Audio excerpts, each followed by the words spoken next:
There's a cricket in the corner, and he's singing his same old song. A repetitive reminder that Bubba's first season's really gone. The leaves have started turning, my pony's coat is getting thick. The days are getting shorter, and the frost will be here quick. There's a cricket in the corner, his racket will not quit. I'd blame him for my sleepless nights, but I really must admit that cowboys lie awake at night and we worry about the snow. Will there be enough feed for the nights when it's 35 below? There's a cricket in the corner, I'll just let his serenade lull me to sleep, to dream about summer siestas lying in the shade. There's just no use in fretting about what winter will send my way. We'll deal with it and we'll get through it, 'cause that's the cowboy way. That was an adaptation of Cricket in the Corner, a poem by cowboy poet Steve Lucas that I thought was appropriate for the end of season 1 of Bubba Shot the Podcast, in which the song we are doing is Should Have Been a Cowboy by Toby Keith. I recognize that most wellRED fans hate Toby Keith. That's fine. I don't care for him myself. This song, however, is a masterpiece. Much like the first season of Bubba Shot the Podcast, however you feel about the people who created it, you must recognize that the art itself is a masterpiece. I wanted to let everyone know we will be back. I'm not sure when. Trey and Corey have gallivanted off to Europe, and they don't allow country music podcasts there because they're communist countries. So until they decide to get back from those left-leaning, horrific, despotic places on earth where they don't allow men to roam free and rustle cattle and sing about whiskey, women, and wieners, we won't have Bubba. Could be a couple months, could be 3. Season 2 will be a lot of fun. We do look forward to it. Also, we've mentioned this on the other podcast. I'll be hosting wellRED by myself with some very exciting guest hosts while they're gone. So pay attention to that. We really appreciate y'all sticking with us through this first season. It has been truly, truly so much fun for all of us. We hope that you enjoyed all of our screaming and yelling about statutory rape laws when it comes to strawberry wine. All the times we made guests uncomfortable by calling Tushar the Indian outlaw. I really loved George Strait, George Gay. We got way less flack for that than I expected, and frankly, I commend you all for that, because if you think about it, it was truly a transgressive joke. I don't know what that word means. That's it for the most part. We still will take suggestions as far as songs or ideas for season 2. You can DM us. You can DM me. This is sort of my baby. About what those ideas are. And that's pretty much it. We love you guys. Enjoy this episode. It is the final chapter of Bubba Shot the Podcast Season 1. We will be back. We will be better than ever. And we will be reliving those dreams. 12 years old, riding in the back of a Chevy S10. Seatbelt hell, you didn't even have a seat. Your mom was smoking a cigarette. It stuck to one of her lips. You got somebody on the radio singing about love in a way that you don't understand, but what you do understand is this music makes mama feel good, makes you feel good too. That's what we're after here on Bubba Shot the Podcast. All you cowboys, be careful out there. Bubba Shot the Podcast, and that's right, a show about country at a time. Welcome to Bubba Shot the Podcast. Gentlemen, first the facts. Should Have Been a Cowboy was a song that was both written and recorded by the illustrious Toby Keith. It came out in February of 1993. It was his debut song, his debut single from his first self-titled debut album, and it went to number 1 by June of that year on both the U.S. Hot Country charts and the Canadian country charts. It also peaked at 93 on the Billboard Hot 100, making it a minor crossover hit. It is one of his biggest hits of all time. It's not his biggest hit. But to come out the gate swinging a dick like that. What an introduction to the world, especially considering he wrote it himself. Toby Keith, love him or hate him. Most people hate him as a person, at least the people we fuck with. But damn, what a song. So, yeah, it's a hell of a debut for sure. Y'all know that I can't remember if it was from Chappelle's show or a Chappelle bit or something, and I might get it a little wrong, but he was like, I think he was talking about Michael Jackson and all the accusations against him and stuff like that. Yeah, and he made Thriller. He was like, but he made Thriller. Like, that's sort of how I feel to a lesser degree, but about Toby Keith to this day, just because of this song. It's like, me too. I can't hate him too much, no matter what, just because of this song. Because this is like, I mean, this is easily a top fiver for me all time. I fucking love this goddamn song. It's a truly great country song, in my opinion. So, despite all the other shit that ended up happening with Toby Keith in his career, it's like, yeah, but he wrote Should Have Been a Cowboy. So my favorite part about that sketch was when he goes through Michael Jackson, he goes through OJ and all this stuff, and then at the end they go, what about Robert Blake? And he goes, oh, Beretta did that shit. That bitch. Yes, Beretta did that shit. You're right. Yeah. I spiced it up a little bit, but yeah, Beretta did that shit. You're right. That's what he said. Tushar, had you heard this song before? I can't remember. No, I don't think I had. It sounds familiar and just the cadence, but I obviously not the lyrics or anything. Well, we'll get into the lyrics. I guess right now. But what I like about it, as I've studied it, and we're going to get into the background of it and how he wrote it and all that, it really is an ode to Westerns. Yeah. Because if you take the lyric "Should Have Been a Cowboy" and even "Roping and Riding," literally, cowboys are not the same as bank robbers, outlaws, sheriffs, marshals. We call them cowboy movies because they have hats on and they're set in the West. But a cowboy is a job in which you wrangle cattle. And, bank robbers didn't give a fuck about that. They were too busy, robbing banks, drinking whiskey, and fucking whores. So it just immediately I'm thinking about how this song is an ode to the Western movie.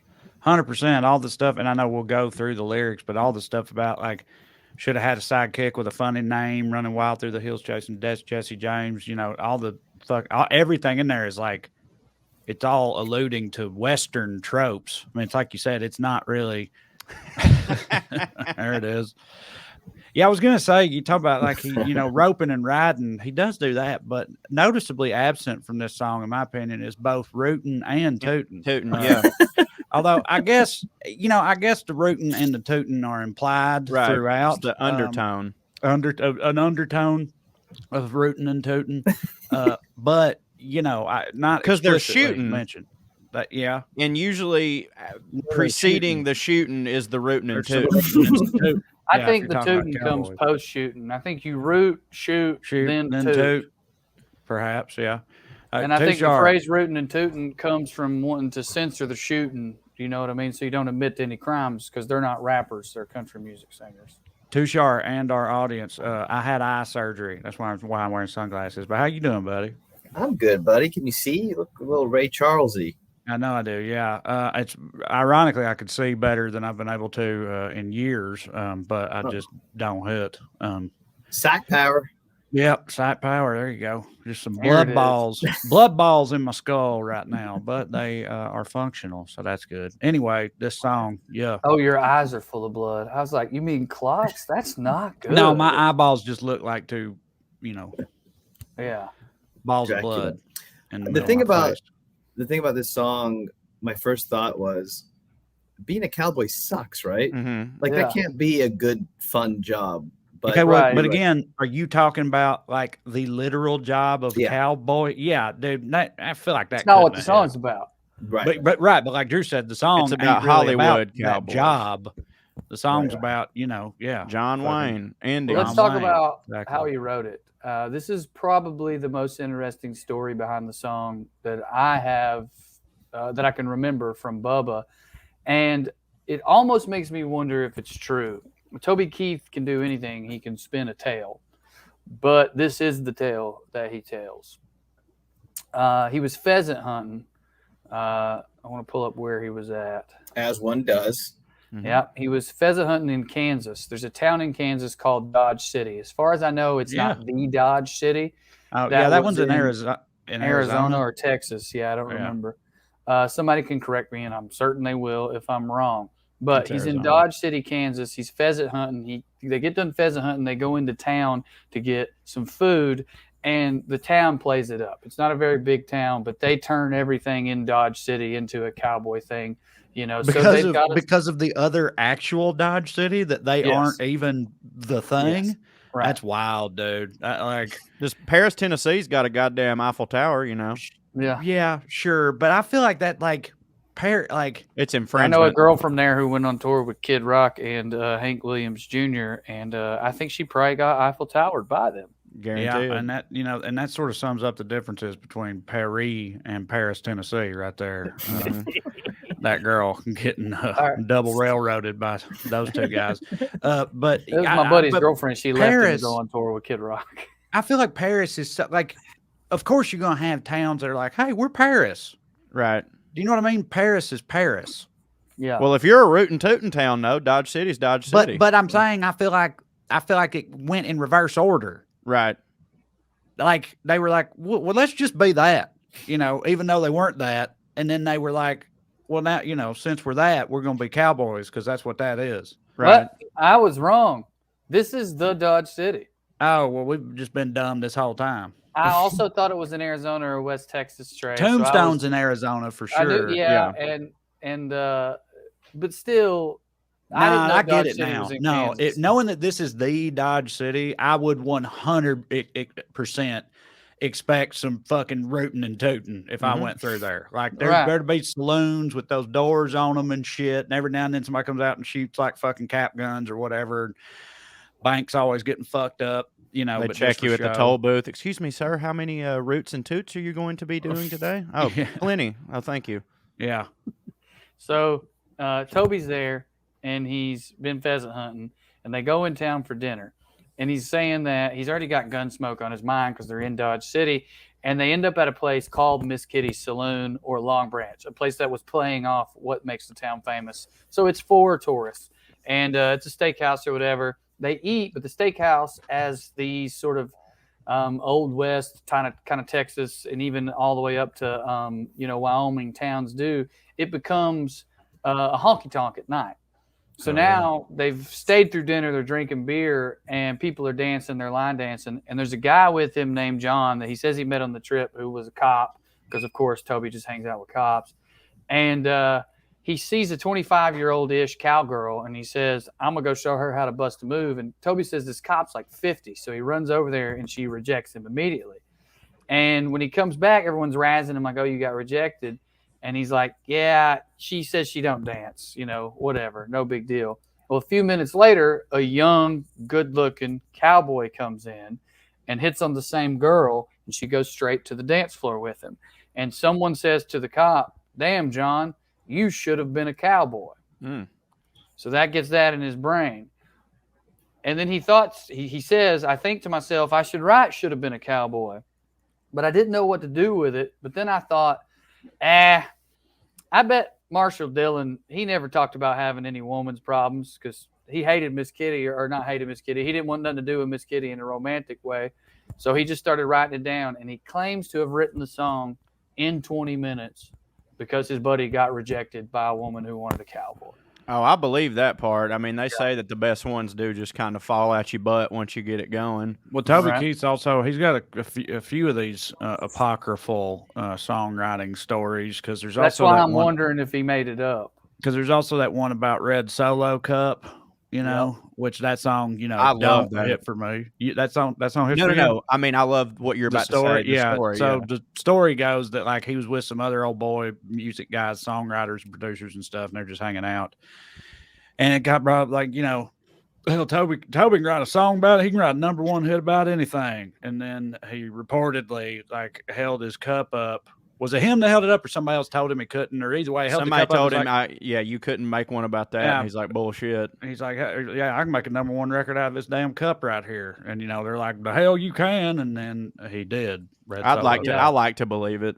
I do too. There's, Don't never let the truth get in the way of a good story. You know what I mean? Like stuff like Yeah. that. I just sort of roll with it for sure. My favorite one, and it sort of inspired the meme I have posted, is his buddy was getting fucked in the ass with a boot. Somebody was like, "I bet you can't write a song about that," and then he wrote, "Put a boot in your ass." It's the American way. All right, well, let's get to these lyrics if I can find them where I've listed them here. Here we go. We've alluded to it, and I'm with you fellers for the record.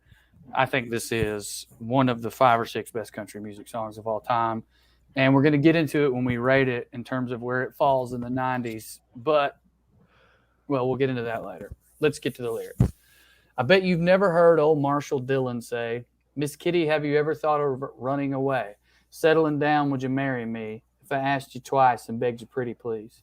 Hell no, you ain't never heard him say that, Drew. You know why? 'Cause he ain't no queer. Ain't nothing gayer than running off with a woman, goddamn it. Hell no. No, real men don't do that. They don't root, toot, nor shoot. They stay on their fucking horse, do fucking horse stuff, not woman stuff. Do you remember that group that Donald Glover was in college that did sketches on College Humor? Yes. Derek. It was called comedy. Yeah, yep. That's what it was. They had a sketch where a dude's pushing a baby carriage. And he's like, what is that? His buddy's like, what is that? And he goes, "Oh, I had to buy this today, for my wife." He goes, "You went shopping for a baby carriage? That's fucking gay, dude." Yeah. He's like, "Oh yeah, it's gay. It's gay to make love to a woman until we have a kid together." Right, but don't y'all feel like that is sort of the kind of undertones of these lines? It's like, who would never do no bitch ass shit like that is Marshall Dillon, but what he's talking about is running, settling down with a woman or whatever. Don't you think real men don't do that? And don't you think the undertone of the show, though, like whatever this song is alluding to, is that Marshall Dillon couldn't be with Miss Kitty because she's a former whore, and like they just couldn't have that on TV, like. I didn't think about it that way. She ran a whorehouse. Yeah. Right. So so you think it's more like Miss Kitty ain't no dinner thing? Yeah. Yeah. Dude, it was like, it's hard enough letting a whore talk on TV. You ain't gonna let her marry Marshall. Hell no. Fair enough. Let's get back to it. She'd have said yes in a New York minute. They never tied the knot. His heart wasn't in it. He just stole a kiss as he rode away. He never hung his hat up at Kitty's place. I should have been a cowboy. I should have learned to rope and ride. I'd be wearing my 6-shooter, riding my pony on a cattle drive. Still in the young girls' hearts, just like Gene and Roy, singing those campfire songs. Oh, I should have been a cowboy. The first thing that stands out to me about this, compared to the 2000s era of country music, that this gentleman would later help usher in, is that he being the protagonist, the singer of the song, whatever you want to call him, the first person here, not a winner. Right. He is someone who is lamenting that he didn't learn to rope or ride. Right. No one would write a country. Someone could be born with a silver spoon shoved all the way up into their throat from their asshole in Connecticut. And if they made it as a country music singer right now, they would never, ever allude to not being able to rope or ride. I agree with that 100%. Does this also mean that he's saying he married a whore? Mm-hmm. Like, you know what I mean? Like, but you know who wouldn't have done this shit is Marshall Dillon. Well, I did. Right. But I did. You know who wouldn't have married her sorry ass? Fucking somebody that hits, unlike me who don't. I wish I'd have been a real man. Yeah.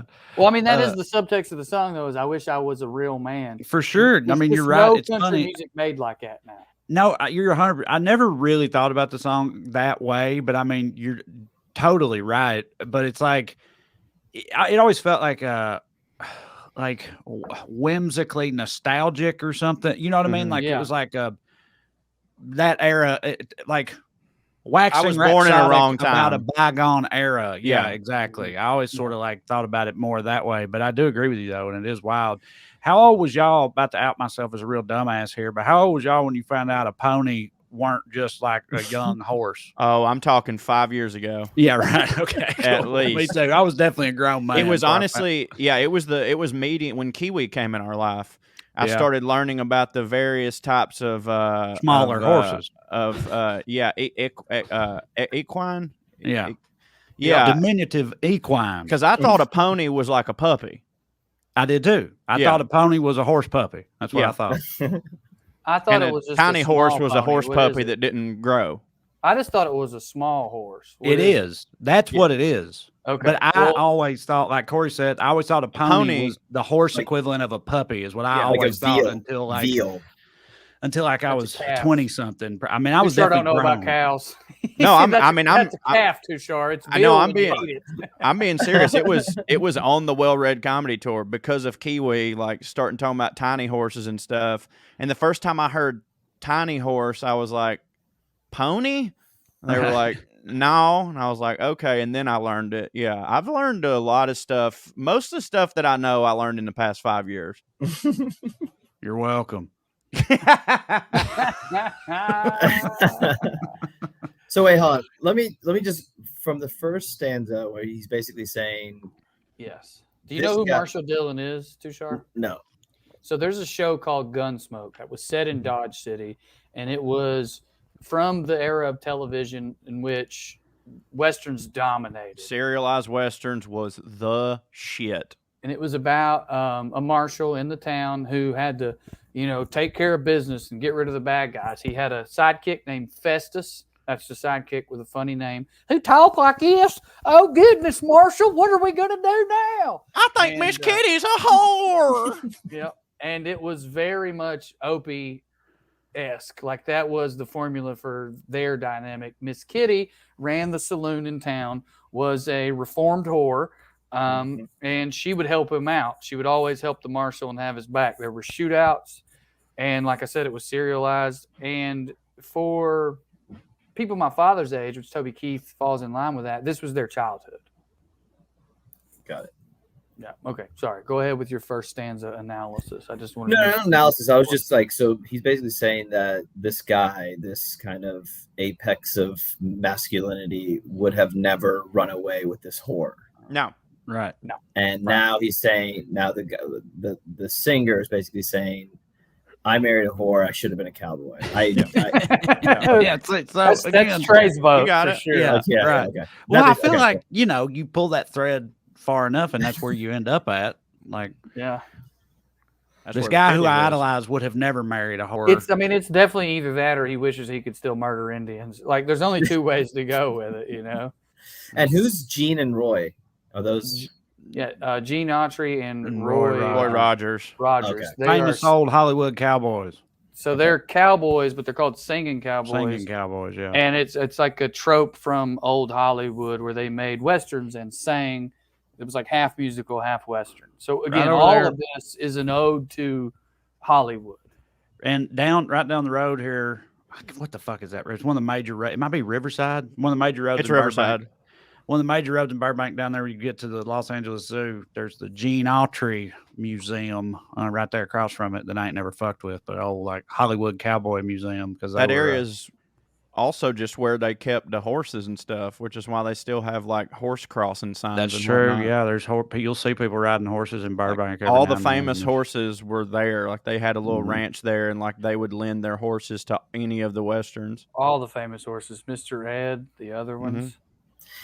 It seemed Trigger. like it would be I think what's throwing me off, I guess this analysis has changed what I think about it, but if the singer was some rugged old 75-year-old looking back and being like just looking at this in retrospect as like, oh, I wasted my life. Right, working Yeah, in he's that like- factory didn't hit. Yeah, exactly. Well, But this yeah. is like, Man, especially the shooting video. Mexicans, that would have hit. The video is just like a concert that intertwines with Yeah, a bunch of fun scenes. So there's Are you saying that at this point in his career, Toby Keith was young enough where it's like, well, just don't talk about it, be about it. Go be a Right, goddamn right, right, cowboy. right, You right, still right, got time, motherfucker. Yeah. That's a theme that we could keep up with a lot of his songs, about See- wanting to fight in war. And again, I know I'm the one that introduced the marrying a horror element into it and all that Which stuff. I love. But Corey, what Corey said a minute ago about like, I always interpreted more as like I was born in the wrong time. Yeah. Yes. These cowboys don't exist anymore. Right. Like I agree with that. Lamenting that fact. Like, I was born 100 years too late. I would have hit real Right. hard at that, but that ship has sailed type of thing Is how I should always. I should have been a slave owner. Got it. Yes. Yeah, or an Indian shooter. 'Cause this is the West. Same thing.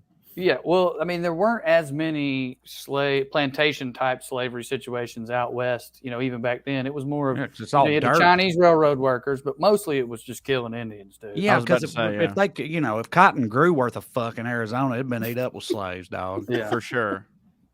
I mean, they couldn't quite yet figure out what to do with agave.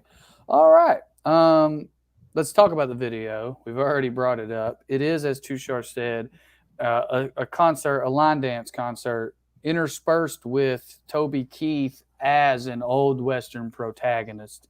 And it's the classic old Western tale where the bandit steals the woman and he has to get her back. I do like the video. The first thing that I thought when I clicked play in researching this was, damn, look how soft Toby Keith looks and how drastically different that is from the image that he portrays now. And I didn't even really mean to back this with me comparing how in the song he's kind of like a loser and now he's a winner in every one of his songs. But even he's got like a curly mullet that they have put product on. I mean, they definitely like put curls in his hair or at least blow dried it to get it to look like that.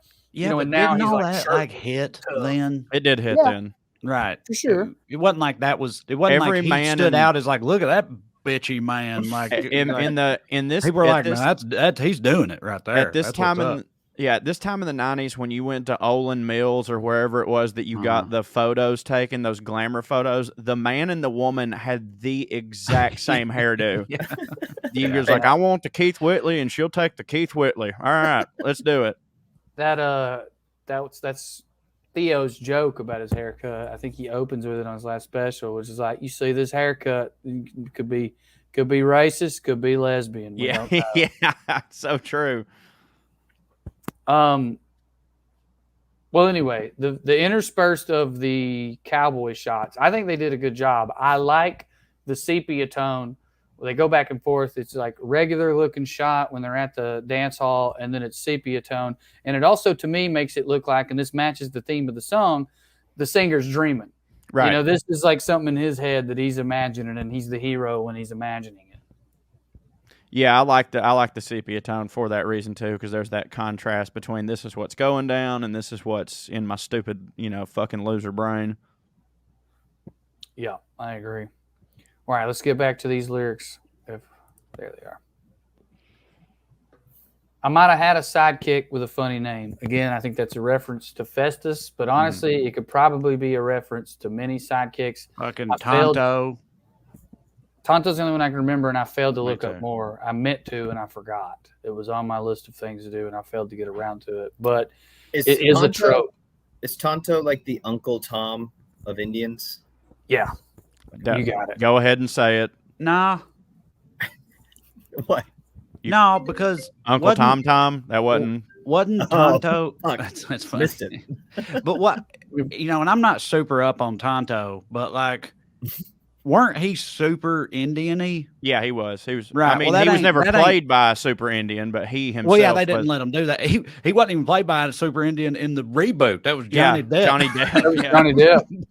But like, such a wild choice. Yeah, but like, no, I do think. I think that's not the same. That's not Uncle Tom. Uncle Tom's a different thing. Like if Tonto had been all white manned up, he'd be the Uncle Tom of Indians. No, I think it's a reference what Tushar's getting at, and I think this is partially true. Is that he helped the Lone Ranger sometimes against Indians. Yeah, well, Indians had their own shit going on. Yeah, they did. They sure did. Okay, but that's they didn't all hit for each other. Maybe he was like, but that's still literally what an Uncle Tom is, though. Yeah, right. It's not about like how you dress. It's like Samuel L. Jackson in Django had his own shit going on too, but like, that's what he was. Where his loyalties sat, basically. If people are wondering when it became like not okay for a white guy to play someone from a different race, it's sometime after 2013. I thought Johnny Depp played Tonto in like 2005. No, and there were people when that happened who were like, really? All right. Yeah. But it just wouldn't even happen now, which is good. Never but in like a million years. when it happened then, I remember it was quite the kerfuffle, but it wasn't enough of a kerfuffle to not let it happen. These days, like, and again, for good reason, like they would not make that decision. But yeah, no, y'all are right. Hey, Uncle Tom Tom. All right. Tushar thought it. We had an Uncle Tom Tom reference on wellRED before, but I don't remember. Definitely. I know that's come up before for sure. All right. Well, let's see where we were. Andy's cracking up at Uncle Tom Tom. Might have had a sidekick with a funny name, running wild through the hills, chasing Jesse James. I want to come back to that line. Ending up on the brink of danger, riding shotgun for the Texas Rangers. Go west, young man. Haven't you been told? California's full of whiskey. Wainers and gold. Women in gold. Sleeping out all night beneath the desert stars with a dream in my eye and a prayer in my heart. So I should have been a cowboy. Tushar, the actual line is California's full of whiskey, women and gold, but little wellRED history lesson for you. One of the all-time great moments of the wellRED podcast, in my opinion. And of course, it's funny that I say that since I was the one who initiated it. Like, no, I don't blame you, buddy. The only reason I said we done Uncle Tom Tom before is because I said it. Right. But anyway, we were talking about gay dudes in our hometowns, like being gay in a town like ours, and like how often, they move away mostly. Can't blame them. And our town is always like, yeah, they moved out to California. Moved out to California and turned gay. They moved out to California and started sucking wieners. And we were like, no, they moved out to California to suck wieners. Like, that's why they went out there. And then this lyric popped in my head, and I was like, as soon as I said the first like 3 words, they both jumped in, and we changed it to go west, young man. Haven't you been told? California's full of whiskey, wieners and gold. And it hit real hard, Tushar. And see, if this song had hit for you for 30 years, you'd be like, God damn, that's incredible. Okay. Yeah. Because it is. But anyway. Oh, that's hilarious. If this song hit for you for 30 years, man, you'd really like that. You really love that. But it didn't, so you just it would have landed way more. But anyway. All right. This stanza, Toby Keith with this song, it's all in here. This is a great song, but the person he became, it's in this song, and you can see it in this stanza. Jesse James was a bank robber. He was an outlaw. He was a killer. But he also was, in some stories, a little bit of a Robin Hood figure, if I'm not mistaken, in the sense that part of the way he got away with is people would hide him. They liked that he stole from banks. He would give money to people who needed it. The Pinkertons was the law, goddammit, and law don't hit. We're both law the don't law. Go around here, law dog. No, dude. The Pinkertons were both the Everybody law knows that. and corporations lackeys when it comes yeah, they were like privatized police. Yeah, worst. And here is Toby Keith wishing he was born at that time, wishing he was chasing Jesse James, and that he was literally a Texas Ranger. Yeah, Pinkerton's like old timey Blackwater, right? Yes. And the Texas Rangers, there's some who are, known or believed to be heroic, like Wyatt Earp, but there's some other ones who were, even in history, even in American cop-loving history, were known to be douchebags. So Toby Keith is siding with the cops, even in the 1800s. Let me ask you to think about this musically and as a songwriter. Once you've got, should have had a sidekick with a funny name. Yeah. You're going to be the one chasing Jesse James. For sure. Like, we're talking about practicality in terms and those of were the rhymes heroes. Here. Like, or you could have a sidekick with a funny name, and we were hiding out robbing banks with running Jesse wild James. through the hills beside Jesse James. Hiding out robbing banks with Jesse James. Yeah. But shooting then you get the danger and Ranger. I get on the brink of danger. Shooting your shotgun at the Texas Rangers. Yeah, shooting my gun at the Texas Rangers. Saying, suck my dick, cop. I'm always in danger. Jesse James didn't hit. I mean, I always felt like it was like there wasn't a whole lot of consistency with those stories, in my opinion, in terms of like sometimes the lawman, dude, in fucking Tombstone. Yeah, why? God yeah, damn. Dude. The law hits in that movie. The law hits so hard in that movie. And I feel like it varies from story to story. Like sometimes the outlaws are fucking horrific. Sometimes they are kind of folk hero-y, and it's all just up to myth and lore, in my opinion. Well, back then it was also up to the newspaper man who was writing that for story sure. about I mean, them all. well, yeah, winners write history, and that's why like that movie portrays Doc Holliday as a don't get me wrong, man with demons, but ultimately, you know, the hero. Whereas in real life, Doc Holliday probably a huge bag of shit. Doc Holliday didn't hit. I've heard some Really, yeah, that like that don't hit. I never knew that. Well, I mean, it's again all speculations. In 'Cause my it's head, like I've heard Val Kilmer. From I've heard I've heard equal amounts of things, and watching Tombstone that he does hit. So you know, it's who to believe. But like, you know, Doc I'm Holliday sure Billy the Kid was a little fuck face who didn't hit. I bet for sure, in real life. for sure. I And mean, probably raped Yeah. cows and shit. Like, hey, Too Short, I don't have for you. I mean, they fucked around with whores. He didn't have to rape. But- Just give them Better than some eating money. them. but I mean, Doc I just- Holliday was a Southern aristocrat. Let's not forget Oh, about okay. that. I Yeah. mean, the man's from Georgia during this time. Yeah, you but he know. definitely Hunter Biden it in that he was like, look, I'm rich. There's many ways I could go. And the way I'm going with this is I'm going to gamble it all away and fuck whores. Yeah, Well, we- yeah, Look, sure. We would have been huge pussy queers to all of them on all sides. Oh, we'd have been back Billy then. Zane in that Yeah, right. goddamn movie. Yeah, sure. But All right, but take that movie aside. Let me just read you some things about the Pinkertons. I know the Chicago-based- Pinkertons never hit. I Okay, feel but like, in these movies. but Jesse James was their biggest nemesis. hmm So it's like Two things can be right. two things can be right or wrong. I'm saying the Pinkertons cannot hit, and also Jesse James could have deserved to get caught, is what I'm saying. He may have deserved to get caught. I'm just saying that it was a choice for Like- my man to be a Texas Ranger instead of an outlaw when you're writing about these movies. Because even inside these movies, there are a lot of movies that made Billy the Kid and the James Younger game look like the heroes, even back then. So for him to be writing an ode to that time period and choosing to fall squarely on the side of the law, in my opinion, is a choice. So I don't want to get too sidetracked by this, but I've been thinking about this kind of thing quite a bit lately because me and Katie are rewatching the show Black Sails, which is fucking awesome. If anybody's, we watched it before, we're rewatching it now. It was on Stars. It's a pirate show, and like So rad. pirates, The so end of that rad. show is Pirates so are rad. wild. They're cool. That's They the hit wildest ending I've ever seen. they I hit- they laughed hit- for 35 fucking they minutes. hit for everybody, right? I feel like, and it's like in pirate, there were some like pirates were like largely democratic, genuinely. They were like they voted on shit. And no man was considered better than the other. They were diverse. There was fucking women pirates. There was black pirates. They freed slaves and shit like that.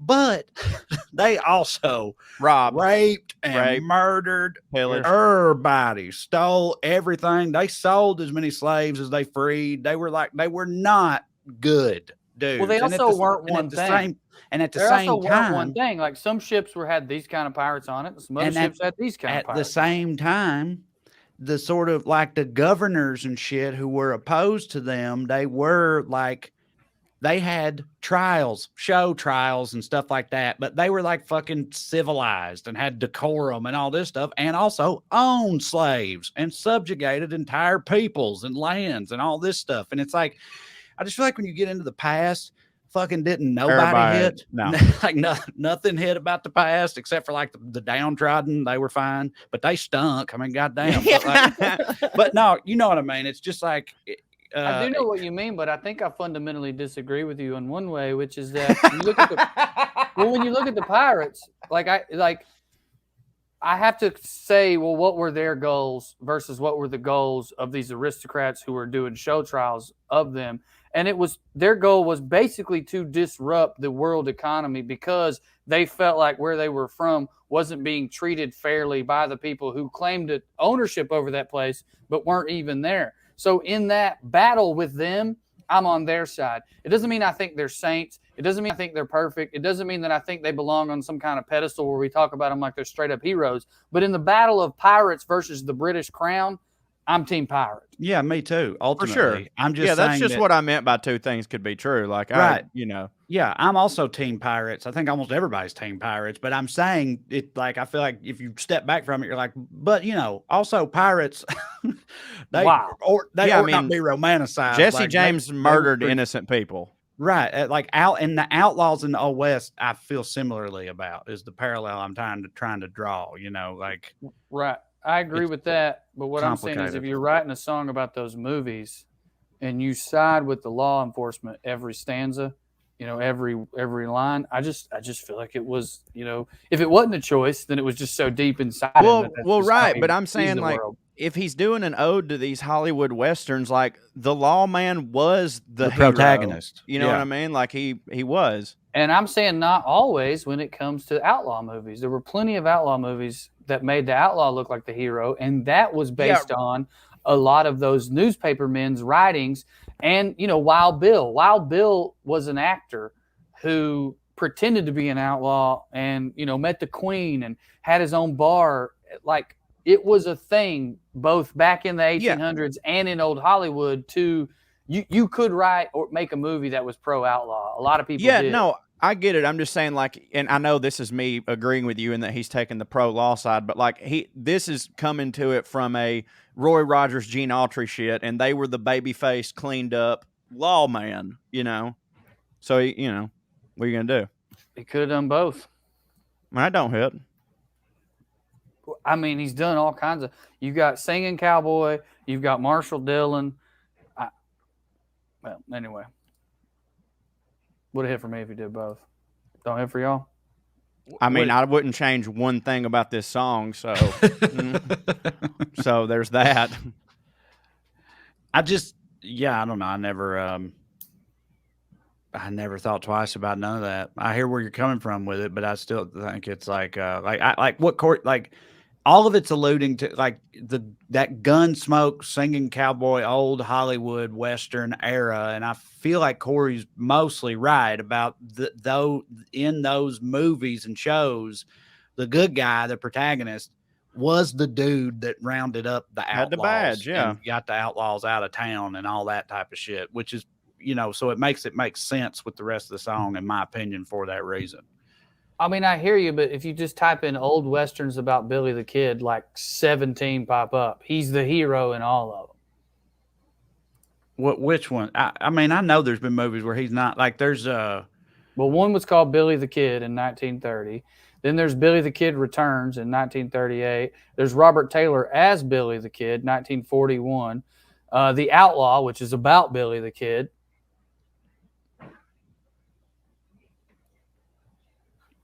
Yeah, I mean, I don't know what to say about it. What do you mean? I don't know. I mean, yeah, their outlaws were like, again, some of them were like folk heroes or whatever. I just don't like.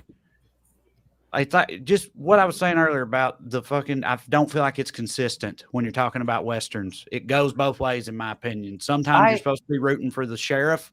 I feel like it's just as like it's even-handed. Like it's a fucking coin flip, whether you're supposed to be rooting for the sheriff or the fucking outlaw.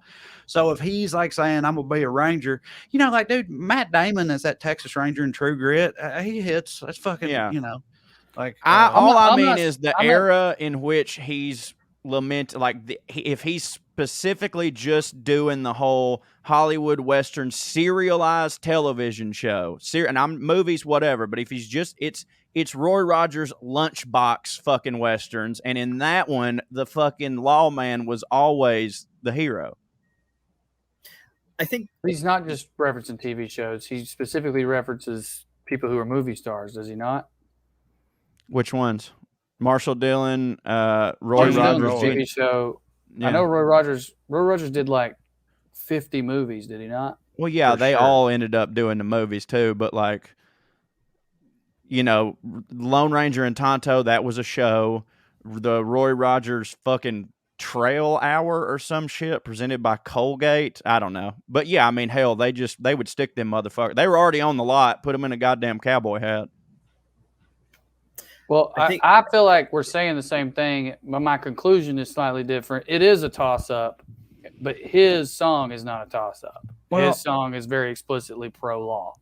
On the subject of what Toby Keith became, what's ironic about this, do a quick version of this. Or try to. The last time I ever went downtown in Nashville was with some people who've never been there before. Y'all know the story. We were on Broadway.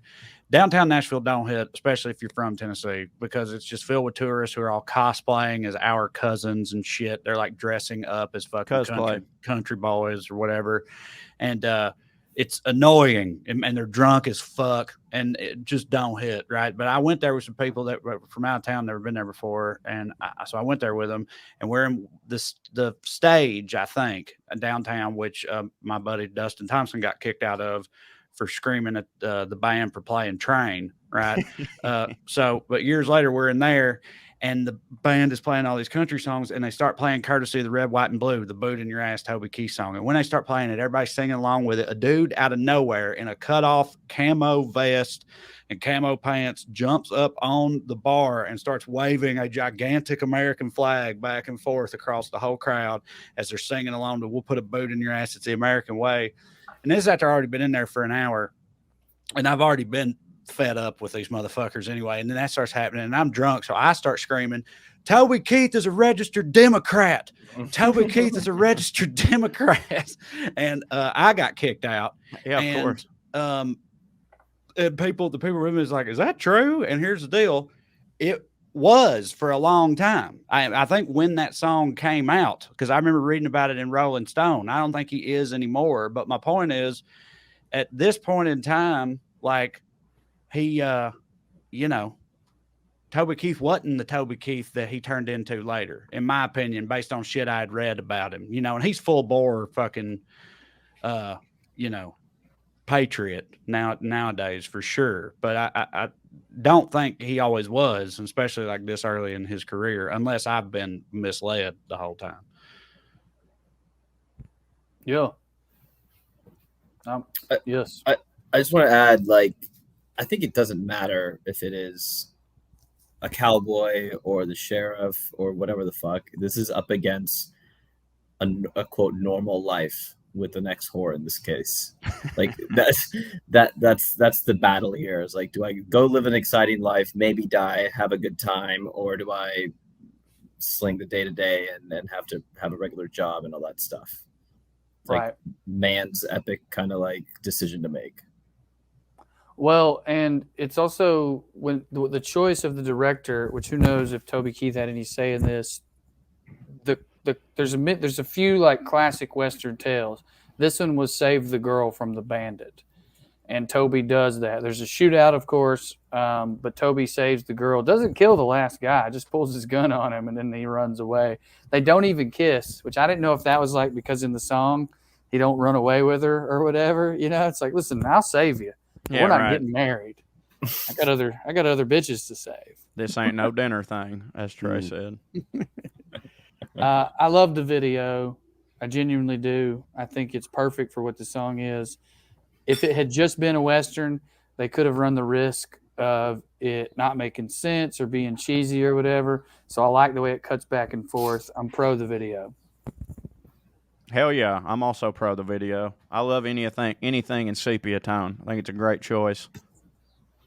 Yeah, it's for me too. I feel like it's exactly what I feel like I could have guessed what this video would be, and I don't mean that in a bad way. It's just like, they all so many videos from this era. It's just like them singing the song, and every now and then you got them singing the song mixed with other shit, and of course the other shit is cowboy scenes. So yeah. Fits. Now, I love the guy who got shot, or the guy he was up against. His look was fantastic. what about the one guy who got shot and fell to his knees? So he nailed that So dramatically. 1930 death. Yeah. Yeah, they should have put the Wilhelm scream right behind him. All right, here's one for you. See if I share this. Does that pop up? Oh, There it yeah. is. Yeah. I thought that was Earl for 3 straight watches. Because it's quick. It's quick. It's a quick shot. And then when I took the pictures, when I was like, that's definitely not Earl. I was about to text him. Him and Toby are boys. Yeah, it'd be wild if that's how they met and he just left. them Yeah, out. right. Yeah. Oh, yeah, I didn't tell you. Oh, I worked could on his totally first see video. Earl, not thinking to mention something like that, Yeah. I mean, it's almost time to rate it. Let me, I guess, finish reading the lyrics. It's just, for the record, it's an outro of just the hook or the chorus twice. I don't think he changes anything. Oh, I did want to mention a few things about the lyrics. One, this came out when I was 93. I would have been 9. I thought he said sex shooter. I don't think I knew what a 6-shooter was at 9 years old. It's not a phrase I'd heard when reference to a gun. Buddy? You didn't have the little fucking cap gun. Cap gun? Oh, I had them. Huge, dog. I had cap guns, but I didn't know that you called them a 6-shooter. And I thought he was. I saying mean, maybe I sex-shooter. didn't, but I feel like I did. I feel like our age in the South, especially, I grew up watching all them these little cowboy kits. I mean, these a big thing. I thought these shows that he's referencing were such a huge part of my childhood. They didn't necessarily hit really hard for me, but like my dad was always watching them, so I definitely heard 6-shooter and all the jargon. Right, well, I guess I'm an idiot because I mean I feel like I watched those shows. Did Corey just freeze for you guys? No, he looks all right. No. I was just being real still. Maybe I'm freezing for you. Everything seems fine. The other lyric I wanted to mention. The other lyric I wanted to mention is with the dream in my eye and a prayer in my heart. I feel like that type of thing has been referenced. I don't know if Toby's the first one to do it, but that type of phrasing with a something in my something and a prayer in my heart or a dream in my heart, that's in like other songs and other movies and stuff now. I don't know if he coined it or, he's just playing off something that's a trope at this point. I don't know, but I love that lyric. Yeah, Does it? It feels. Yeah, I have no idea how long that's been around, but yeah, it definitely feels tropey. But in a way that hits. I don't have a problem with it. Well, that's probably a choice here because he was talking about the TV tropes anyway. Yeah. So that was probably a phrase, and he's like, "Oh, boom, right there." When I remember when I was younger, I loved the line "stealing the young girls' hearts." I don't think I knew what stealing hearts meant, or maybe this is where I learned it. And that really hit for me. The idea of doing that. Yeah, I would love to be this guy. I mean, yeah, that's the point of the song. Again, though, I love how Toby Keith and all of country music became a whole genre about pretending you are this guy versus right. Wishing you were. Think about how hot it would have been, all the time. Oh, no, y'all it ever think wouldn't about have. that? I watch Cowboy shit, and I'm Dude, like, God damn, they're wearing so many clothes. Fuck. The women Yeah, too, walking with around dusters their fucking on in the middle of fucking petticoats. summer in the desert. Yeah, women. Yeah, Their Them women bras stunk. their bras had cages. I like that. And women Yeah. were stinky and dirty. That rules. That does Also, not hit. They probably had parasites You all could- over them and shit, ate up with stuff. You get Son, syphilis, ate milk up your with it. brain off. Fucking, You got to couldn't pick do it nothing off about before it. you get in there. Bro. Yeah. No, it wouldn't have hit. You Well, fucking. I resisted so many urges to say something racist about India. Go ahead, Tushar. Oh, come on. Just don't stop yourself. What are you doing? How How about your horse, Tushar? Do your horse stink in India? Oh, they're the dirtiest. Speaking of that, I don't think as usual, no surprise here. I don't know what the Bollywood equivalent is, but it would be interesting to see what the rap equivalent to this would be. I've been oh my thinking God, about it. There's a lot got of songs to be about some. pimping and Being being a a gangster. Being Yeah. a gangster, yeah. Damn, it feels good. Feels to good to be be a a gangster. gangster. But Sure. that has more of the I am this. Active. Damn one. Yeah. Yeah. Yeah, and there's no rap song that was like, man, I wish I would have been a gangster, but I'm an accountant or something like that. Yeah. I wish All I right. was a little bit taller. I wish I was a baller. I wish I had a cat and a hat and a girl I Yeah. could call her. There you go. There it is. Too I short. guess that'll do it. Yeah. There we go. All right. Yeah, let's because you're rate right. it. Most rap songs are they're just talking about how gangster they already Right. are, Yeah. It's a 3, baby. Oh, it's a 9. Yeah, Shit. you're right. 3. No, Yeah. 3 threes. 3 No, threes. Yeah. it's definitely a 3 for sure. Like if we made a bracket, if we ever make a Bubba bracket, is a 1 seed, no doubt about it in my mind. I'm gonna give it a 2.6, and here's why.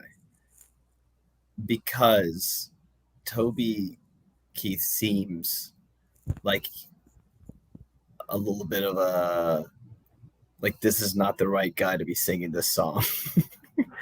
Do you know what I'm saying? He's not old enough. He's not really playing the part. He's too pretty. You made Corey leave.